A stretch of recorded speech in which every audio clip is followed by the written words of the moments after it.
নির্বাচনী জোট ও আসন নিয়ে আলাপ আলোচনা এখনও শেষ হয়নি বলে জানিয়েছেন বিএনপির স্থায়ী কমিটির সদস্য আমির খসরু মাহমুদ চৌধুরী। রাজধানীর একটি হোটেলে সাংবাদিকদের সাথে আলাপকালে আমির খসরু মাহমুদ চৌধুরী বলেন, সংলাপ, আলাপ, আলোচনা সবসময়ই গণতন্ত্রের অংশ। আলোচনা সংলাপ চলতে হবে, নির্বাচন প্রক্রিয়া চলমান আছে। নির্বাচনের দিকে পুরো জাতি যাচ্ছে। বেগম জিয়া প্রথম ব্যক্তি যিনি চান গণতন্ত্র ফিরিয়ে আনতে নির্বাচন হোক।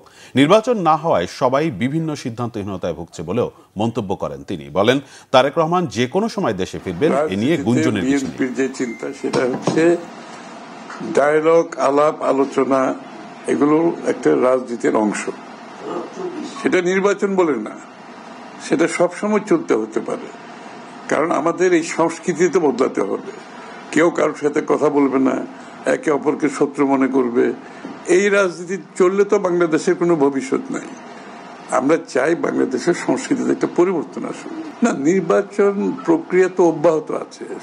নির্বাচন কমিশনও এগোচ্ছে, দলগুলো তাদের কার্যক্রম চালাচ্ছে। তো বিএনপি নেতা কর্মীদের মধ্যে কিছুটা তো ম্যাডামের অসুস্থতার কারণে একটা কঠিন সময় আমরা পার করছি মানসিকভাবে।